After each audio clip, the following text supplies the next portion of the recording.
Ponto de Vista. Oferecimento Best Sênior. Plano de saúde com os melhores hospitais do estado.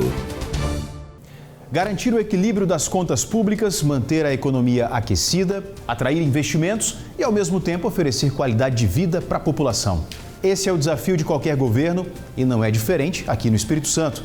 O estado tem se destacado no cenário nacional pela organização fiscal, pela força da economia e pela capacidade de planejamento. Hoje vamos conversar com quem está no centro das decisões estratégicas do nosso estado. O entrevistado de hoje é o vice-governador Ricardo Ferraço.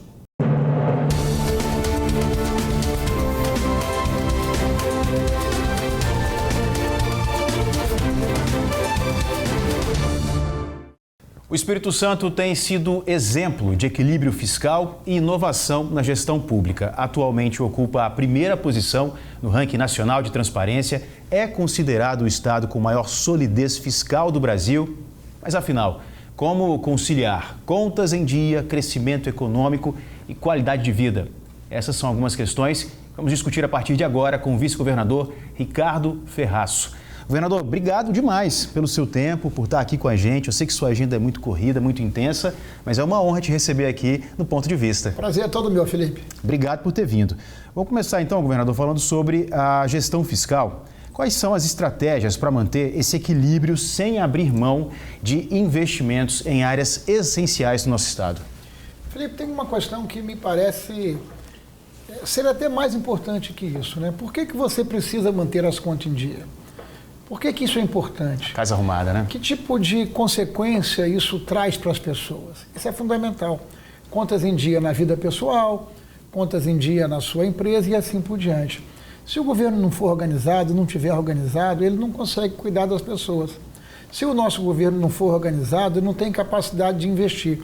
Se não tem capacidade de investir, é menos segurança pública, é menos saúde, é menos educação, menos estradas. Para você ter uma ideia, quando nós começamos o governo com Casa Grande, nós tínhamos 32 escolas em tempo integral. Até o final do ano que vem, serão 234 escolas em tempo integral. Esse é o resultado efetivo de um governo organizado, com contas em dia, para poder cuidar das pessoas. E aí você pergunta, como fazer isso? Muita disciplina, muito compromisso, muita responsabilidade, porque o futuro ou sucesso não é uma coisa que você contrata por antecipação, é aquilo que você faz no dia a dia. O produto disso é que nós estamos há 13 anos, somos o único estado brasileiro que há 13 anos, de maneira recorrente, é nota A, numa espécie de campeonato, num ranking da Secretaria do Tesouro Nacional. E isso é muito bom para a atração de investimentos? Essa era a próxima pergunta, né? Que setores o senhor vê, enxerga possibilidades maiores para o próximo ano? E esse ranking, né, essa manutenção desse ranking também ajuda, imagino eu. É fundamental, porque o empreendedor que vai decidir o seu investimento, ele não quer decidir em estados que estejam desorganizados. O nosso estado, há uns anos atrás, já conviveu com esse nível de desorganização, não pagando seus policiais, seus professores, seus médicos, seus enfermeiros em dia. Então, quando você mantém um estado organizado, quando você mantém previsibilidade, transparência, relacionamento republicano com o privado, com as entidades sociais, isso também produz um ambiente saudável para você atrair para o seu estado investimentos. E por que isso é importante? Porque o governo não gera riqueza. Quem gera riqueza são os trabalhadores, são os produtores, são os empreendedores. O que o governo faz com esses recursos é o bem comum, é botar de pé políticas e ações que possam gerar um ambiente de perspectiva para as pessoas. Por exemplo, outro dia nós tivemos uma cerimônia muito bonita, porque nós temos um programa no governo do estado de intercâmbio. E outro dia nós fizemos uma programação para anunciar 350 jovens que vão fazer o intercâmbio e vão ficar no exterior, financiado pelo governo do estado. Ano passado foram 170, esse ano são 350, ano que vem serão 500 jovens que vão experimentar uma cultura diferente, vão aperfeiçoar o seu idioma, eles vão para o Canadá, vão para os Estados Unidos, vão para a Irlanda, vão para a Inglaterra. Isso só é possível quando você tem política pública, esse é papel do Estado. Então, ter o governo organizado, ter o governo estruturado, é fundamental por essas razões que você faz de pé, gerando nas pessoas expectativa e horizonte. Deixa eu pegar carona nisso que o senhor comentou sobre esse fator histórico do nosso Estado. O senhor tem uma trajetória política, o senhor é muito experiente, né? Tanto no Legislativo, agora também no Executivo, claro. Quando a gente faz aí uma viagem no tempo, governador, a gente volta aí 20, 25 anos, como era o Espírito Santo e qual é o cenário que nós temos hoje? Eu tenho certeza que quem está em casa, aqui ligadinho no Ponto de Vista, sente isso, como dizem, né? Sente isso na pele, no ponto positivo, no lado bom, na evolução, nessa curva ascendente. Mas eu prefiro que o senhor explique, né, pela sua experiência, como era o Espírito Santo de 20, 25 anos atrás e como está hoje. Importante frisar, nessa resposta anterior que eu te dei, esses jovens que vão fazer esse intercâmbio em países são jovens de família muito humildes. Nós fizemos uma régua muito rígida para prestigiar, para priorizar pessoas muito humildes que não teriam essa oportunidade se o governo não colocasse de pé uma política pública dessa dimensão. Sim. Os mais jovens, Felipe, já nasceram convivendo naturalmente com o Estado organizado. Então eles não têm essa memória, porque nós vivemos o ápice, vamos dizer assim, do caos, do colapso, no princípio dos anos 2000. 2001 foi o colapso do Espírito Santo, porque nós éramos um Estado que não tinha nenhuma capacidade de organização, que não tinha capacidade sequer de pagar os seus servidores em dia. Nesse tempo, para você ter uma ideia, os nossos policiais que compõem as nossas forças de segurança chegaram a ficar quase 4 meses sem receber seus salários. E para receber os seus salários, o governo da época concedeu para eles uma operação de crédito, um empréstimo. Então você tinha que pagar juros para receber aquilo que é fruto do seu trabalho e do seu esforço. Isso aconteceu há alguns anos atrás, mas de lá para cá, a gente levantou, sacudiu a poeira, deu a volta por cima e, de fato, o nosso Estado é hoje um Estado muito referência no nosso país, né? Nesse mandato que nós realizamos agora, no princípio do mandato, o governador Casagrande me deu como tarefa cuidar do desenvolvimento. E uma das mais importantes metas que nós alcançamos no Espírito Santo foi o fato de estarmos hoje vivendo com a menor taxa de desemprego da nossa história. Por quê? Por que isso é importante? Porque o emprego, o trabalho, é a melhor política social que você pode colocar, pode apresentar para as pessoas, para que elas, com seu esforço, com seu trabalho, possam levar dignidade para si e para suas famílias. O nosso Estado vem crescendo acima da média nacional e vem conciliando coisas importantes, como crescimento e qualidade de vida. Se você pegar não apenas os indicadores econômicos, mas também os indicadores sociais, eles estão avançando juntinhos. Então isso é muito importante, porque isso vai representando no dia a dia mais oportunidade para as pessoas. O senhor comentou sobre a Secretaria de Desenvolvimento, o senhor exerceu brilhantemente, né, o papel de secretário, de vice-governador, cuidando ali das duas partes, trabalhando muito como sempre faz. E o Estado vem se destacando também na questão logística, se tornando aí um hub logístico. Eu até apontaria, governador, essa nossa posição geográfica, que é muito privilegiada, os nossos portos também, agora o nosso aeroporto também, que é modelo para o Brasil todo. Na área de infraestrutura, o que a gente pode citar de projetos em andamento ou projetos que estão aí para serem startados para 26? Felipe, nós começamos a nossa conversa você falando da importância de ter um Estado organizado. O Estado organizado nos permite fazer investimento. Em 2024, nós fomos o Estado brasileiro que mais investiu em infraestrutura. Por que é importante investir em infraestrutura? Porque você ganha eficiência. Quando você ganha eficiência, você ganha também competitividade. Isso nos ajuda a trazer para o Espírito Santo mais investimentos. E nós somos um Estado vocacionado para a infraestrutura, para a logística e para o comércio exterior. Tanto que, nesse momento, nós estamos assistindo os maiores investimentos em infraestrutura da nossa história. Nós lançamos recentemente o Parque Logístico ali no município de Aracruz, que nasce com 3 portos, 2 aeroportos, nasce com uma zona de processamento de exportação. Esse conjunto de investimentos, ele dialoga diretamente com 10 municípios, que vai ali de Aracruz até o município de Jaguaré, passando por Colatina, por Linhares e assim por diante. E nós vamos lançar também agora o Parque Logístico Sul Capixaba, que compreende da região de Anchieta até a região de Presidente Kennedy. E esses investimentos estão acontecendo da parte do privado, porque o privado tem confiança em investir no Espírito Santo pelas condições, pela organização, pelo equilíbrio do nosso Estado. E o governo do Estado fazendo importantes investimentos, como é o caso de uma rodovia que liga o município da Serra até o município de Aracruz.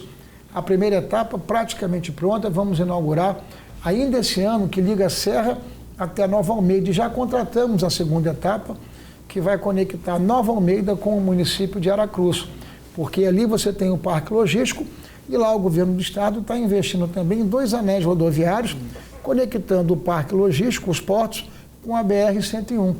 Então, esses investimentos, eles na prática significam que nós estamos contratando o futuro, porque nós não podemos nos acomodar diante dos nossos desafios. É isso que nós estamos fazendo.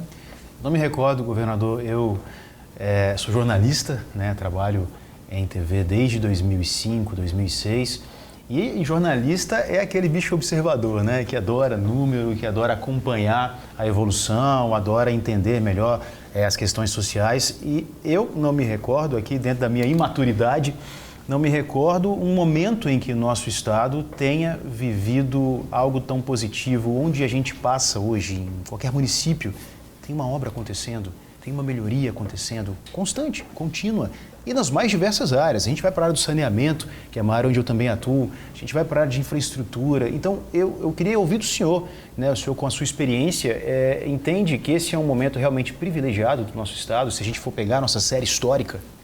Por certo, isso está acontecendo, mas isso não é obra do acaso.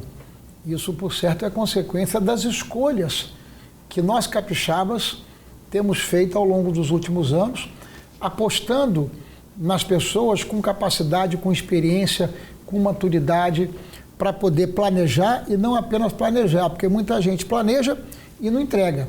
É importante planejar, é importante entregar.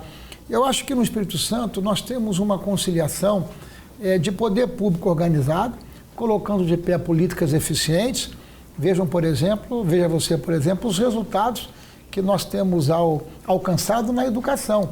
No ano de 2024, nós alcançamos o primeiro lugar em nível nacional no ranking do IDEB. O IDEB mede a qualidade e o aprendizado do ensino médio. O Espírito Santo ficou em primeiro lugar e ficou também muito bem posicionado no ensino fundamental, porque a educação é a base para a transformação, para a geração de oportunidade, para a qualificação das pessoas buscarem o mercado de trabalho e, com seu esforço, levarem dignidade para suas famílias. Vejam, por exemplo, a virada que nós estamos dando na segurança pública. Segurança pública, por certo, é uma obra inacabada. Quanto mais você faz, mais você tem por fazer. Nós já fomos um Estado considerado muito violento. Já tivemos aqui no Espírito Santo 58 homicídios por 100 mil habitantes. Nesse momento, estamos com 20 homicídios por 100 mil habitantes. Em algumas regiões, o indicador está melhor ainda, como é o caso da região sul, que é 14 homicídios por 100 mil habitantes. Veja o caso de nossa capital, Vitória. Há mais de 500 dias sem feminicídio, esse crime covarde contra as mulheres. Há mais de 50 dias sem um homicídio. Isso é fruto dos investimentos que estamos fazendo em segurança pública. Então, esse ambiente, ele reúne o que há de melhor na qualidade, na eficiência do gasto público, na capacidade de você atrair para o Espírito Santo investimentos importantes e priorizar aquilo que efetivamente interessa à população. Mas temos desafios, vamos fazer aqui algumas perguntinhas polêmicas também para o nosso governador, que gentilmente nos atendeu, está aqui com a gente no Ponto de Vista. Este horário, depois do almoço, governador, dá aquela vontade de tomar um café. Então vamos fazer o seguinte, pessoal que está em casa acompanhando a gente, faz aí o seu cafezinho, a gente vai tomar um cafezinho aqui também. É só um intervalo rápido para você respirar e continuar aqui ligado, que tem muita informação importante para passar para você no Ponto de Vista. Até já!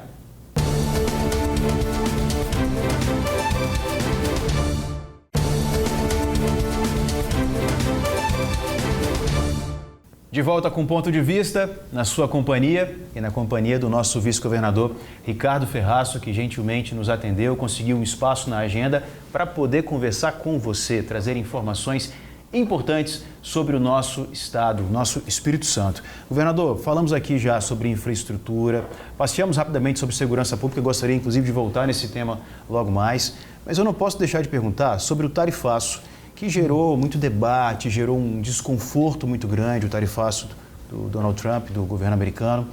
Nós temos aqui muitos produtos, o café, nossas rochas, e certamente houve ali um medo muito grande, né, do impacto que isso poderia gerar. O governo agiu imediatamente, né? Houve ali aquela reunião, um comitê de crise, não sei se assim posso chamar, e dali para cá, eu queria que o senhor atualizasse quem está em casa, as ações que foram propostas, foram feitas, e isso também está se dissolvendo, né? A gente imagina que isso vai se dissolver o quanto antes, através do diálogo que está sendo feito com o governo federal, com o governo americano. Estamos otimistas, mas queria ouvir do senhor. Felipe, esse tarifaço foi profundamente injusto com o Brasil, com o Espírito Santo. Por que com o Espírito Santo? Porque nós somos um estado que tem um grau de abertura muito grande em nossa economia. Nós somos um estado, desde sempre, muito vocacionado para o comércio exterior. E isso começa exatamente no café. Nós somos o segundo produtor brasileiro de café, produzimos café com qualidade. Isso é importante porque gera riqueza, mas é importante também porque gera oportunidade, gera renda para grande parte dos nossos municípios, né? O café capixaba está em mais de 120 países e é um café que tem muita qualidade. Então, esse tarifaço foi muito injusto, porque penalizou de forma injusta o Brasil e o Espírito Santo, porque quando você faz uma tarifa dessa, você faz para calibrar relações econômicas. E os Estados Unidos não produz café, não produz mármore e granito, não produz pimenta do reino, laranja, não produz gengibre, que são produtos aqui do Espírito Santo.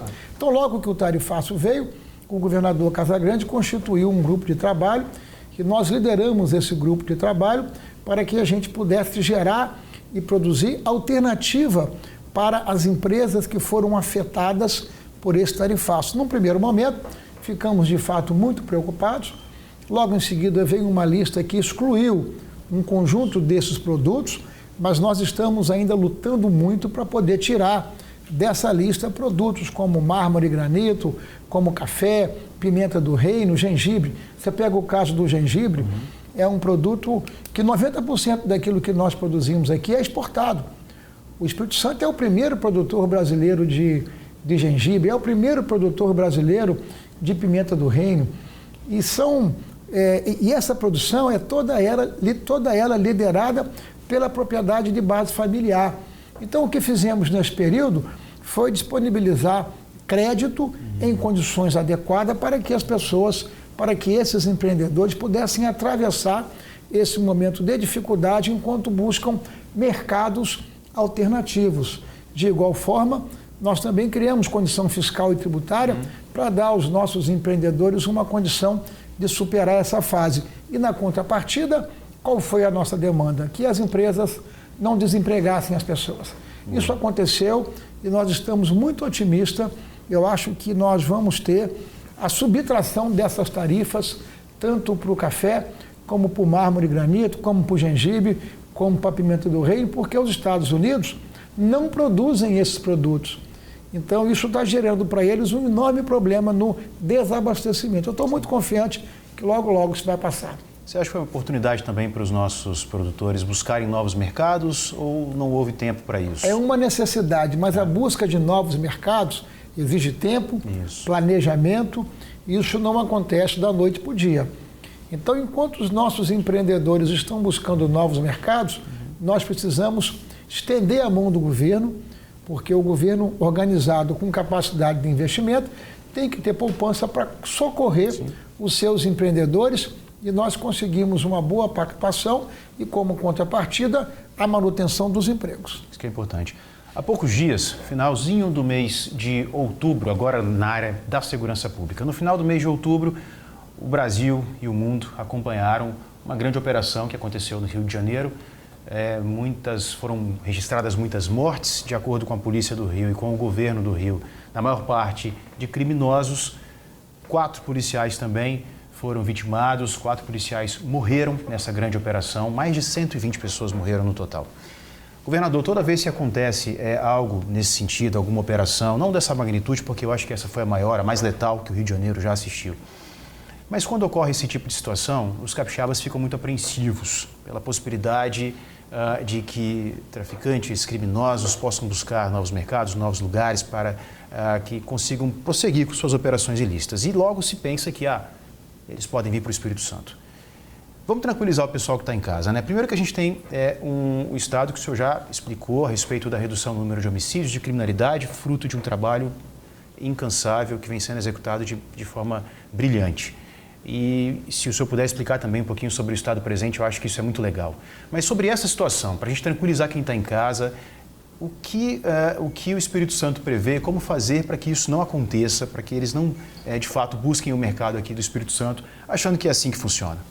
Desde o primeiro momento em que nós registramos essa mega operação de combate ao crime organizado no Espírito Santo, o governador Casagrande acionou o nosso programa Estado Presente e o núcleo estratégico, e nós colocamos de pé um plano de contingência. E não houve nenhum indicativo de migração de criminosos dessas facções para o Espírito Santo. O contrário, o que há é uma migração de criminosos do Espírito Santo para o Rio de Janeiro, porque aqui no Espírito Santo nós não passamos a mão na cabeça de bandido. Aqui bandido não se cria, porque as nossas polícias estão preparadas, organizadas, com enorme capacidade de cumprir sua missão. Quando a polícia cumpre uma missão como essa, por certo, a prioridade dela não é trocar tiro. Mas quando encontra resistência, quando a nossa polícia vai fazer uma missão como essa e é recebida a bala, aí não tem jeito, tem que revidar, por questão, inclusive, de sobrevivência. Eu não tenho detalhes do que aconteceu no Rio de Janeiro, mas aqui no Espírito Santo, o que nós procuramos fazer, através do plano de contingência, foi, de fato, ampliar a nossa capacidade, a nossa presença, o número de operações, de monitoramento dos municípios que fazem fronteira com o Rio de Janeiro, e nós não temos nenhuma evidência de movimentação desses criminosos para o Espírito Santo. Até porque aqui, como eu disse, bandido não se cria e o Espírito Santo não é abrigo para quem cometer crime. Nós, inclusive, além de ampliarmos o efetivo das nossas polícias, nós estamos investindo muito em tecnologia. Colocamos agora de pé 40 torres inteligentes. Essas torres funcionam 7 dias por semana, 24 horas por dia. São câmeras possantes que fazem leitura e reconhecimento facial. Até 40 mil reconhecimentos faciais por segundo. Tanto que nos últimos 70, 80 dias, quando botamos de pé essa experiência, mais de 500 pessoas foram presas. Criminosos, Sim. foragidos, Sim. que estavam recorrentemente cometendo crimes e que foram retiradas do convívio social. Para além disso, nós também monitoramos todos os nossos 10 terminais do sistema Transcol e 500 câmeras nos ônibus do sistema Transcol. Então nós ampliamos muito a capacidade de presença do Estado para proteger a família capixaba. Quem está em casa vai poder acompanhar a imagem dessas torres que o governador explicou agora. Estão espalhadas em diversos pontos. No centro de Vitória a gente encontra, na Serra, em Vila Velha, em Jardim Camburi também, Sim. em vários lugares. É muito fácil de você passar e já enxergar essa torre, e ele está explicando para a gente sobre esse funcionamento. Era exatamente, governador, o que eu ia perguntar, que é o uso da tecnologia para ajudar nesse trabalho intenso da segurança. Porque não são apenas torres, são sistemas. Sim. Essa torre está conectada com uma plataforma que trabalha com inteligência artificial, com um banco de dados, para que através do reconhecimento facial, se a pessoa tem alguma dívida com a polícia ou com a justiça, essa pessoa é identificada no reconhecimento facial e logo as nossas forças de segurança, no caso a Polícia Civil, Militar, vão alcançar essa pessoa que está foragida do sistema penal. Governador, conversa boa é assim, passa muito rápido. O senhor está acompanhando comigo ali aquela regressiva, é o tempo que nós temos aqui. Gostaria de triplicar esse tempo, porque tem tanta coisa legal e importante para a gente falar. Mas, rapidamente, queria que a gente passasse aqui por um setor que eu acho que é fundamental. Eu conheço bem, tive a oportunidade de atuar no setor do turismo aqui, a convite do governador e do vice-governador, enquanto secretário de Estado de Turismo que estive. E é uma porta importantíssima de entrada para o nosso estado, porque isso gera renda, isso gera oportunidade, isso aumenta a arrecadação também aqui do Espírito Santo. E isso pode ser decisivo a partir do ano que vem, com a reforma tributária, que vai passar por algumas mudanças. E o estado está preparado para isso. A atividade do turismo, você está correto, é geradora de oportunidade, de trabalho e de renda para as pessoas. Por isso nós estamos investindo muito no turismo. Agora, no mês de novembro, nós vamos ter a conclusão da concorrência pública para a construção do nosso novo centro de convenções do Espírito Santo, que vamos implantar ali no município da Serra. Será um equipamento com 35 mil metros quadrados para que nós possamos atrair para cá grandes eventos que mobilizam o taxista, o Uber, os hotéis, os restaurantes, gerador de emprego e oportunidade.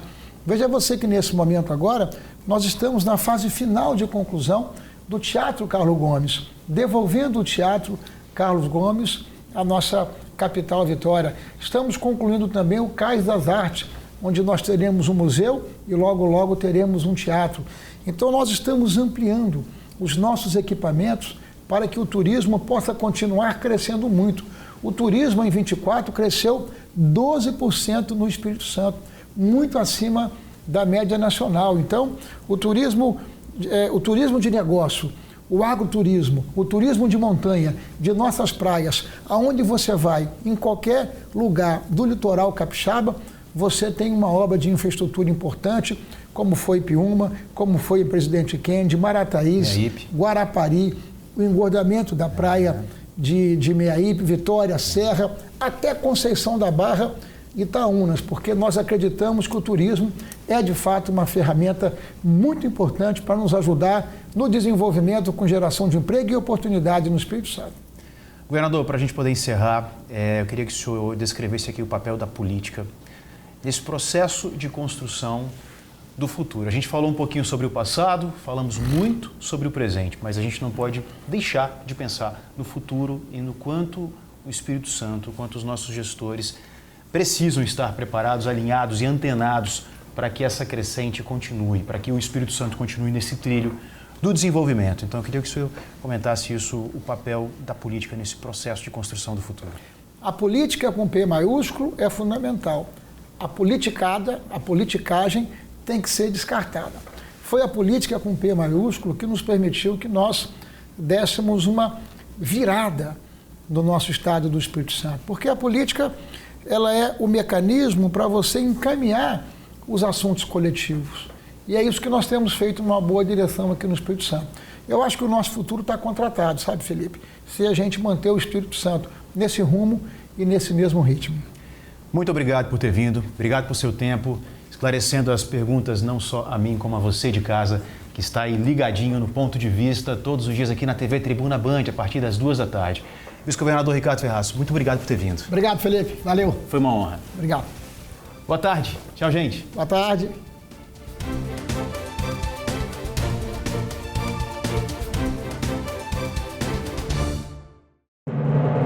Você assistiu Ponto de Vista. Oferecimento Best Sênior. Plano de saúde com os melhores hospitais do estado.